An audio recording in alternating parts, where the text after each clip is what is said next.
Hi, my name is Chris Smith. I am 35 years old. I'm an engineer, an entrepreneur in the tech industry. And there was about 3 or 4 years where I was deeply seeking to try and understand what was true, what was life about, what was my purpose. And through that journey, I explored deep into psychedelics and mushrooms and ayahuasca and DMT, into yoga retreats and following gurus and trying different mantra practices and tantra practices, and went to weeks of silent meditation retreats and got into energy healing and crystals and astrology. And I was basically throwing anything and everything at the wall to see what would stick.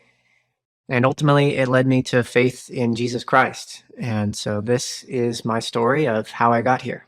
So I grew up in a Christian family, probably from about the time I was 7 or 8 till maybe 13 or 14. So there was some trauma early in my childhood around alcoholism.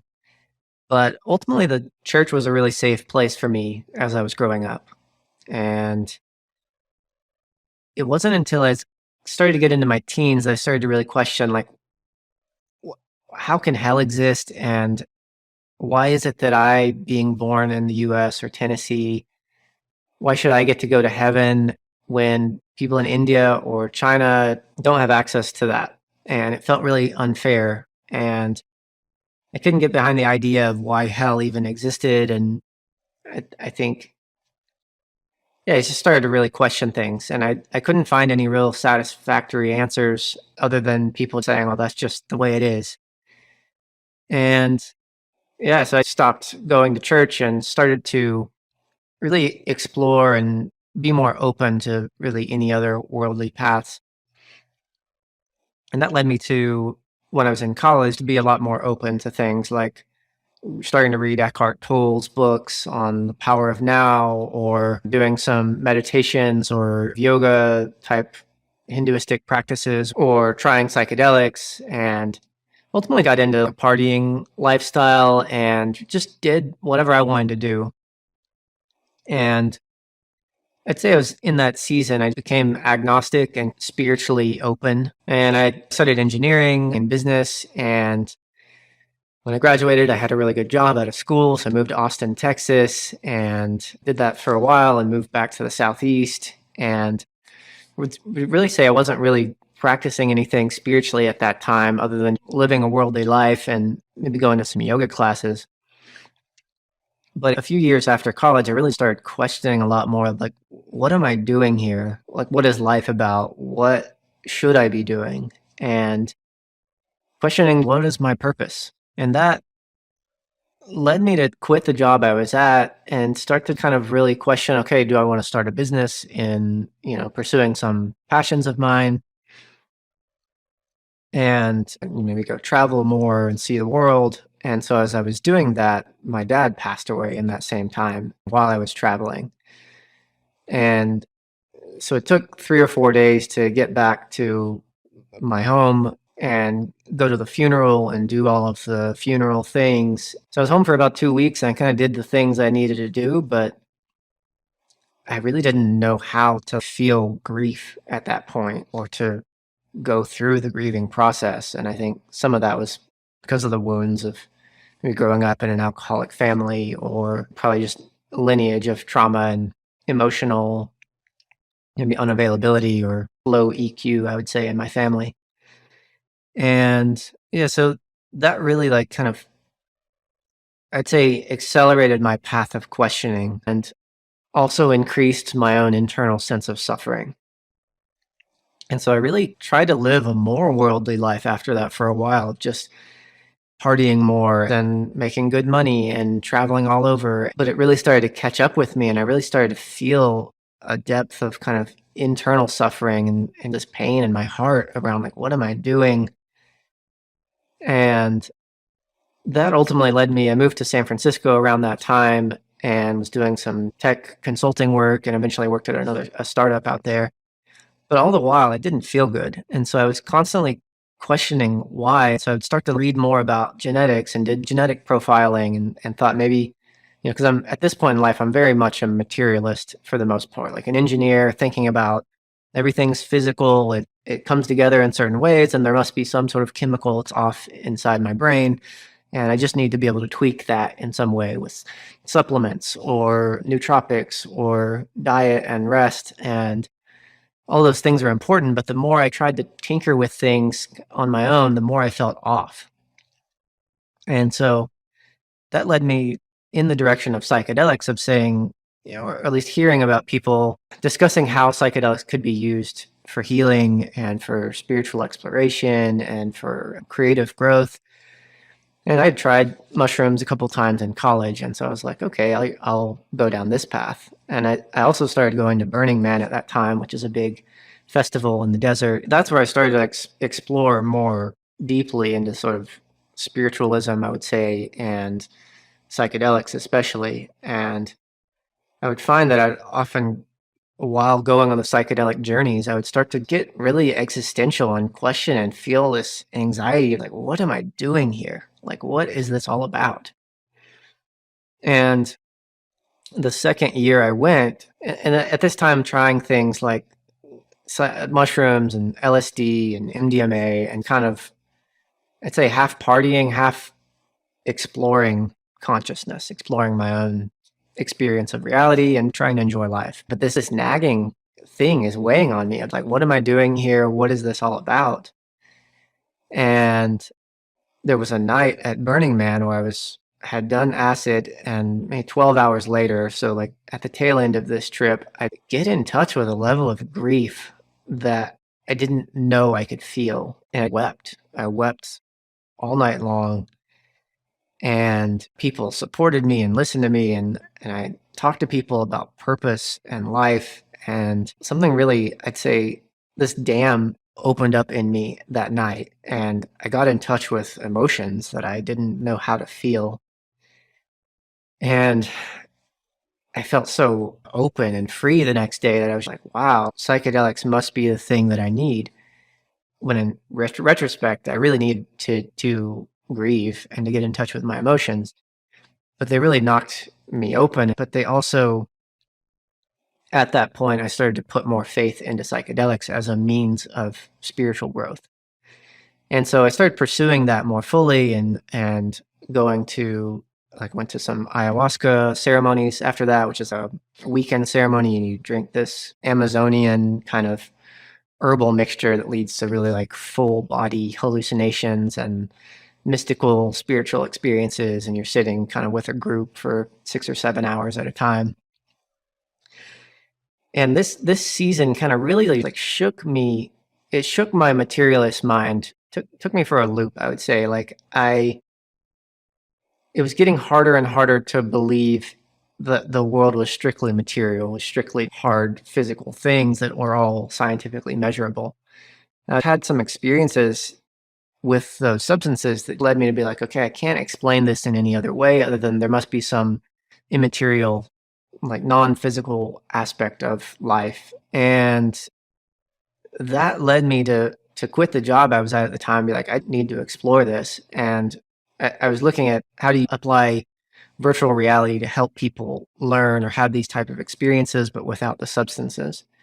And so me and a friend started a business looking at how do you use VR to teach meditation or biofeedback, help people to get in touch with their breathing or learn to manage their heart rate variability or feel connected to other people. And then also to implement these types of Buddhist meditation practices that I had started to try. And so as I was going down that path, I left the job and I sold a house I had at the time, and I had a lot of time and money to dive into these things. And I really wanted to know, like, what am I doing here? And this felt like it was taking me in the right path. And so I dove into it head on. And I'd say with a little bit of a scientific mind about it, of like, I'm going to try things and do these small experiments and see what my experience is out of that. And so started going to ayahuasca retreats, started going to silent Buddhist meditation retreats, starting out with like a metta loving kindness practice, which is a type of meditation that you imagine yourself sending out love and peace and joy to people around you, ultimately to all people everywhere, all beings. And I started to have more mystical experiences in these retreats. Stuff that was hard to explain, like visionary stuff or crazy sensations or senses of things opening up or shifting in my consciousness.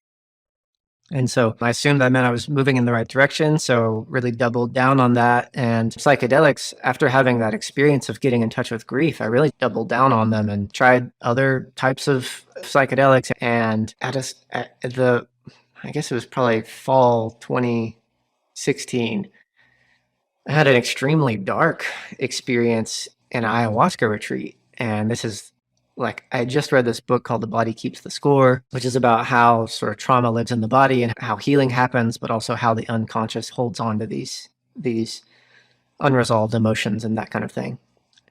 And so in this psychedelic retreat, I'm there, and this really deeply, I'd say evil in retrospect, but like hard, just challenging, like oppressive kind of force came onto me, over me, and I was like, oh, this must be some sort of trauma, and I need to like press into it and feel it and be with it. And it kept getting worse and worse, and to the point where it felt like almost like a spiritual rape in a sense. And I was like, but there was nowhere I could go and nothing I could do. And I sort of waved over one of the people that is helping kind of run this kind of a program, and they whatever fan some feathers over me and say some incantation or something. But I was totally overwhelmed, not to the point of like losing a grip on reality, but like really deeply questioning what was going on and taking ownership of this experience and being like, oh, there must be something wrong with me. Like there's some sort of darkness that I need to feel or process. And so I left that retreat the next day or two and was like, what was that about? And so I found a guy who did MDMA therapy sessions and went and did this MDMA session with him. And MDMA is it's more of a party drug, but it also gets used in therapy clinics to help people with trauma. It basically turns off some of the fear centers in the brain, is I think is the experience of it. And so it helps you to feel hard to feel emotions. And so I go to this MDMA therapy session and go through this whole kind of ritual around it and create the space and prepare for it and kind of fast the day before. And I take this MDMA, and literally the only thing I feel is just a sense of like, almost like being in touch with another being that was kind of like malevolent, but then kind of like getting connected to this thing and not knowing what was going on, or if that was me or me in a higher realm. Or it was confusing ultimately. And so I left that retreat or that therapy session, and the next week, I don't know, probably 3 weeks later or so, Burning Man was happening again. And so I went there, and I had heard about this other intense psychedelic drug called 5-MeO, DMT. And I figured this is supposed to be a really profound experience that people have, and it kind of puts you in touch with death and leaving your body and leaving sort of this realm, if you will. And I had this moment of being like, oh, maybe I should do that. Maybe that will help me push through this weird experience I just had. And so I'm still very much grabbing onto this kind of a materialistic kind of mechanistic thing. And I just need these chemicals to kind of push me through the hard things I faced to get to a better place. And so midway through Burning Man, I just had this weird experience at Burning Man. And then at one point, I'm at this little kind of tea lounge, and I'm talking to this guy about some spiritual stuff. And I was very much leaning into this kind of yoga, Hindu perspective on reality of we're all God. Like all of experience is God, sort of pantheism of I'm God, you're God, we're God. And I said that, and he sort of stopped me, and he was like, we're not God. Like I'm not God. And I was like, oh, okay, whatever. Like I'm sort of trying to step into this worldview. And it was a funny moment, but there was kind of this weird inclination in me that was just like a off feeling, I could say. And so I started talking about this 5-MeO substance, and he said, oh, I have some. And he helped guide people through these types of journeys before. And so I'm like, okay, this must be a sign. So I go back to my camp, and no one's there. And so I'm like, okay, I'll try this drug with this person, which in retrospect, sounds completely absurd, but at this point, I'm just like deeply searching and willing to do anything to find truth and to find peace and resolution for the offness I feel inside. And so I go to my tent or yurt, it's basically a little hut, and he brings his guitar and he's sort of playing this kind of like spiritual tune, and so I'm about to smoke this substance, and it's supposed to be basically the most intense psychedelic trip you can experience. And I talked to friends that had done it and said it was really profound to them. And so I sort of say a prayer. I would say it wasn't, I'd say a faithful prayer in a sense of like a Christian sense. Is more of like a sort of, I'd say probably more from my upbringing, like, God, what is enlightenment? Like, I really want to know what enlightenment is. And so I prayed that, and I felt this kind of tightening in my heart of like, it kind of was saying, don't do it. And I was like, I need to push through. I need to break through. And so I smoked this substance, and within seconds, it was like the whole world collapsed and I was on. And like, it was just, the only thing I remembered kind of coming out of it was I was trying to sort of grasp onto anything and feeling like, oh no, I just killed myself. I'm never going to see my mom or my brother again. And it was like, and I was gone.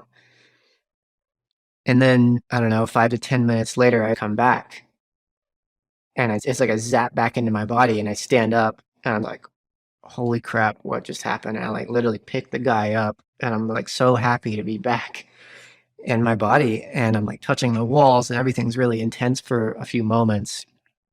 And there's this weird kind of imagery around some Buddhist stuff on the way back to my body was the experience.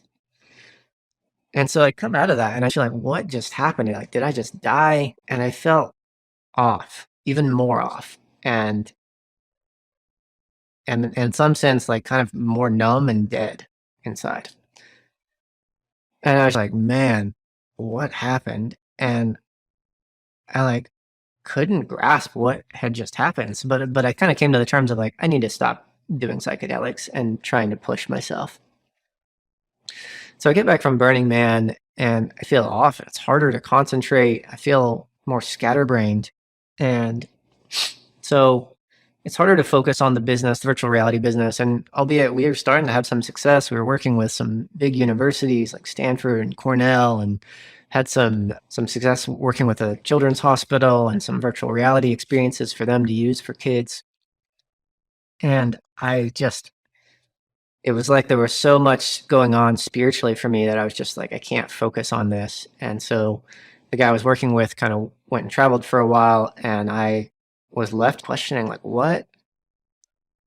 what's going on? What is this spiritual realm? Like, what are these experiences of beings, of imagery, of evil, of bliss? And so I decided to kind of slow down, put the business on the sort of side, and dive full on into it. And in this period, I was also starting to like wake up and have these kind of really crazy experiences in the middle of the night. Like, I remember feeling like there were beings like visiting me in the middle of the night, or like energy. It was like a perception of energies and things. And it just like led me in this path of like, wow, like what does everyone say about this? Like what is grounding in a spiritual sense? And I felt scattered, I would say. And so I was trying to sort of figure out, how do I ground myself? And so I went to like a Chinese medicine person, and he made this like Chinese herbal tea that was sort of grounded in Chinese medicine and their perspective on energy flows in the body. I started going to a chiropractor, or not a chiropractor, acupuncturist, and talking to them about it. And they would get these sort of images and share these spiritual images with me while I was there. And it was sort of seemingly helpful, but it also kind of left me feeling kind of spiritually off. And met some friends who were going to these energy healers who had these profound gifts. And so at one point I had this experience with an energy healer where this person was like snapping and doing stuff, and I feel like stuff moving inside me while this person is doing this. And I like cry, but also it's like my body wants to do all this crazy stuff. And I'm like wow, this person knows how to navigate in this spiritual territory. And so I was like, that must be it. Like to know how to navigate in the spiritual realm, like this is someone who's someone I can learn a lot from. And so I joined this energy healing program with some friends, and it's like $10,000, and it's like you go 4 days a week or 4-day weekends once a quarter, and so it's like 18 months. And it led me to diving even more intensely into this world, and everyone's sort of pursuing sort of Buddhist meditation practices and yoga practices and qigong and some psychedelics and crystals. And so I started reading about crystals and how the different crystals apply to spirituality and healing. And so, but like next thing I know, I'm like deep into this whole world and having experiences that are sort of mimicking the types of things that I'm reading about in these spiritual books about crystals or about energy healing or about channeling or about all these different things. And so I start to really believe in this idea of reincarnation, of sort of light beings and soul, like basically beings that can help you out along your journey in life. And it was profound and crazy. And at the same time, sometimes I would kind of get in touch with some of the terror that I felt of that drug experience. And so I think there was like some deep trauma that happened from the intensity of that experience that I was getting in touch with. And all the while, there's all these wild and crazy spiritual, mystical experiences happening. And so I go on like this for probably a good year or so and start following this Indian guru called Sadhguru, who's a famous guy who has a lot of followers on his YouTube channel and does retreats and workshops all over and really does a lot of, I'd say, traditional Hinduistic type practices that have to do with kind of magic and mantras and various sort of spiritual energy stuff. So I decide I'm going to go to basically put everything down and go to Thailand, go to Bali, go to India. And so I take about, at this point, I haven't been working for probably a year. And so I go to Bali first and go to Ubud, which is kind of this medicine, kind of eat, pray, love kind of place where there's cathartic, workshops and ecstatic dance rituals and a lot of meditation retreats and yoga retreats. And so at this point, I'm like, there's so much going on here. I want to dive into it fully. So I dive into it fully, and I'm like eating more or less vegetarian at the time because of things I had read in about Ayurveda and energy and all that, how it relates to food and what you eat. And yeah, I was also going to these sort of self-helpy workshops at the time, and which had much more of this kind of rational approach to like philosophical, rational approach to like healing and enlightenment. And it was so funny though, and like in retrospect, I would go to these things and I'd feel intrigued, but I would also not feel fulfilled. And it was like the more of these things I went to and did, the more I felt like I needed to do. And so by the time I get to Bali, I'm at the point of probably trying to meditate a couple hours a day, do these yoga practices, maybe another 45 minutes. And so it's getting into like more and more work and putting out crystals and trying to move energy and ground out energy, consistently throughout the days, and then do ecstatic dance to like release energy. And it's like the more I felt like I was finding, the more I felt like I was working to do more, to relate more intentionally, to eat healthier, to do more yoga, to do more meditation, to psychoanalyze more, to understand trauma, to journal more. And so while that time was really beautiful, I met some good friends. It was like, it feels like a lot of work, like looking back on it. And so in the midst of some of these experiences, it was like, there were a couple energy healing sessions where Jesus would come up, where like the person leading the session would say, oh, like I just got this image of like Jesus, like you should like put a picture of Jesus on the wall. And so this energy healer is kind of an open channel. They're just opening up. And so there's this moment I'm like, whatever. And I didn't really listen to that or pursue it. And then I had a profound kind of Buddhist meditation. This is all kind of before Bali, so leading up to it. So I'm jumping around a bit. But in this Buddhist meditation retreat, I in between, this is probably 2017, middle of 2017, had just had some really wild experiences where I started to kind of get in touch with the trauma from that psychedelic experience, but I also was like perceptual changes were happening, like seeing depth and colors in different ways. And there was this moment where I was starting to read this book called A Course in Miracles, which is this person that kind of takes a perspective on Jesus, and she channels this book, meaning she listens to another spirit guide, and she writes down what this spirit says. And so she writes this book back in the, I think, 70s. And it's about how Jesus was not actually talking about sin, and sin doesn't actually exist. And it's basically a lot of Hinduism and New Ageism kind of, but wrapped in Jesus colored clothes. And so I was reading that book, but it started to make me incline a little bit more towards God. And so I was starting to pray a little bit more and just like ask for help. And I'd say that was kind of like, in a way, it was a start of humility, of thinking there could be a God out there in a more intentional way. And so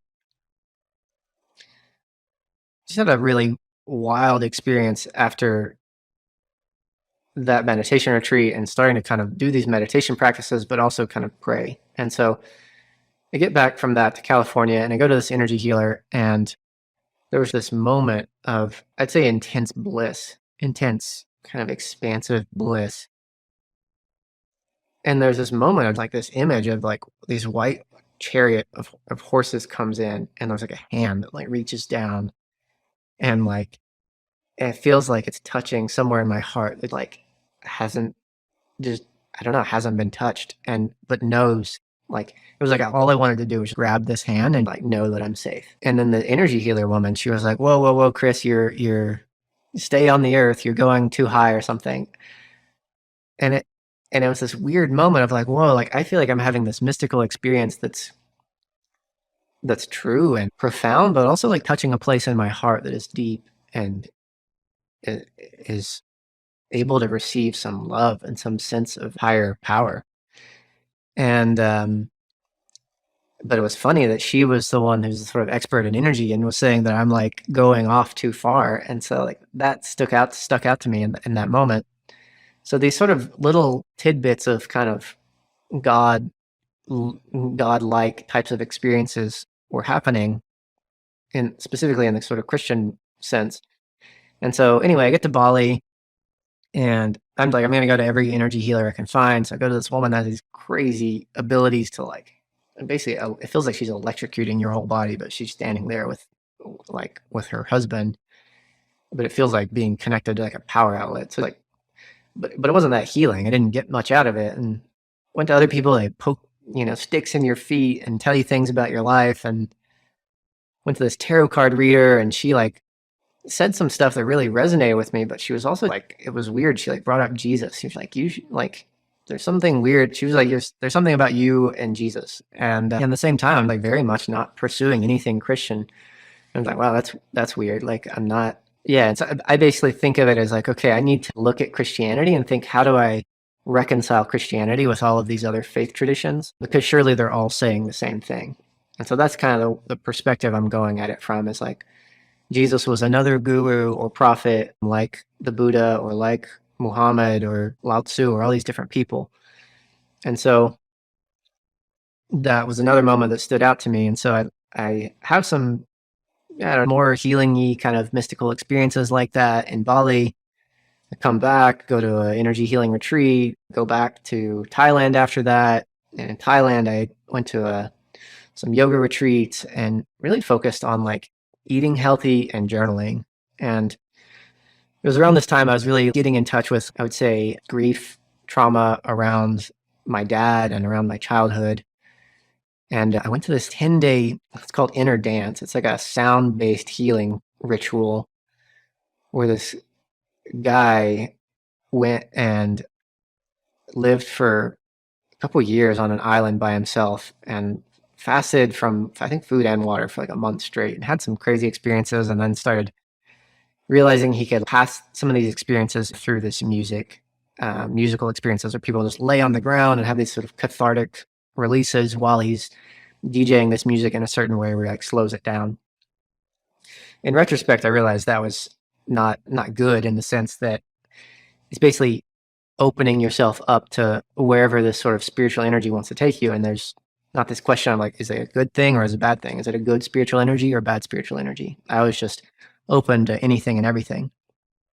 And so while I'm in Thailand, I've kind of, in some of those experiences, I started to get in touch deeper with grief, but it takes on this kind of feeling of like grieving my father, but also finding my father at the same time.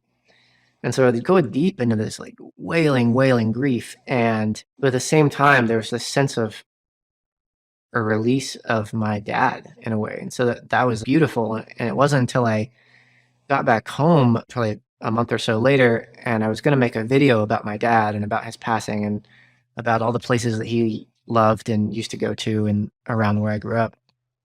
And there was this one moment where no one was around. I was at my mom's house and I could grieve deeply and wail.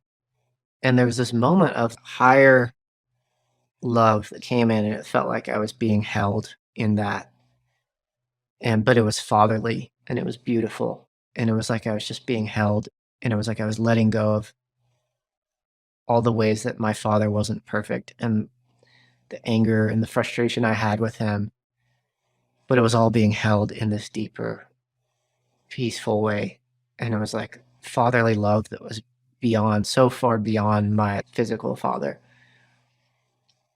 And I wouldn't say I related that with God so much at the time, but it was this moment of opening, I would say, and trusting.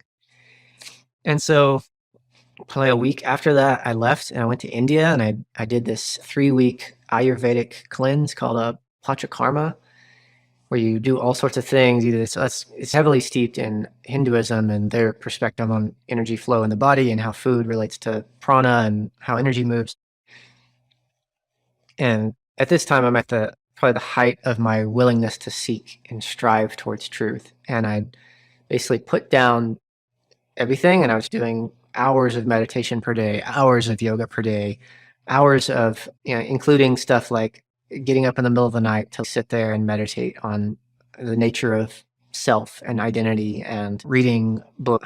Who was the guy? Harshi. Then I was reading his book and reading some other ones by some other gurus and sadgurus books, and really meditating on the nature of self and saying these mantras. And I also started to pray though. And I would say in a sense that was sincere. I just started sincerely.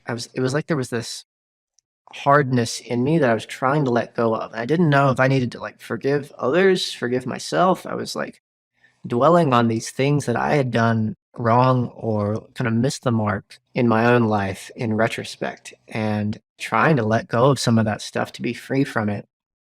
And so I started to sincerely pray one night for forgiveness. And there was this moment of purity. It's hard to put words on, but it was like imagine when you're like hot and you go out for a run and you get back and you have a cold glass of ice water, and it's so pure and fulfilling. It was like that. And it was like, I didn't know if it was coming from I guess it sort of felt related to the prayer, but I didn't know what was it tied to. If it was tied to this Ayurvedic cleanse, to the yoga, to the meditation, to all of it combined. But it was like there was this balm that was touching my soul, and it was giving me real peace and freedom. And it was wild. And so it was this sort of spiritual world opened up in a profound way in that time. And so I keep doing these practices, and I get up in the middle of the night and practice this sort of practice of observing of the self and the objects of mind in the sort of Buddhist way, and get to this point where it's sort of like I'm dwelling on the nature of the soul. And what is it like? A lot of Buddhists would say the soul is ultimately sort of like an attachment to, it's sort of your karma is, your soul is this attachment to the sort of crud of suffering that's built up over past lives, and ultimately you have to like let go of that. And so I was sitting in this terrified state in the middle of the night, feeling like I was supposed to be letting go of my soul, and at the same time feeling like on some deeper level I was like, I shouldn't be doing that. And that's not something to be letting go of myself. And so I go from that retreat up to Coimbatore, to Sadhguru, this famous guru, his ashram, and spend a few days there. And while I'm there, I am sitting in this place called the Dāndāngle, which is this big sacred temple that he's built, and he's erected this big, it's called a linga in the middle, and it's a statue to Shiva. And there's all these Hindus that are cycling in and out of this area, and they go from one side and dip into this spiritual cleansing pool, and they come there and they do some kind of worshipful practices. And so I went and sat in this space, and it was crazy. It was the day before on the way there, like I was just starting to have this sort of more mystical, visionary type of experiences. And on the way there, I literally saw an image of the road going into this temple in my mind, or mind's eye. And so then, like, whatever, an hour or two later, I get to that road, and it was like this profound thing. But these images were also kind of, I would say, had a quality of being messy and sporadic, and so, and almost fearful.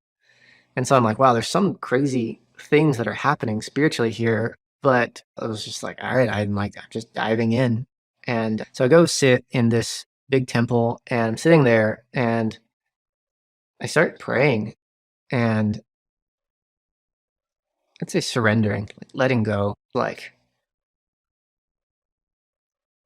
kind of being like, I'm like, I don't know, like being willing to just say, I don't know. And this peace, like this white presence comes over me. And it was like in my heart, I knew it was Jesus. Like it was unarguable.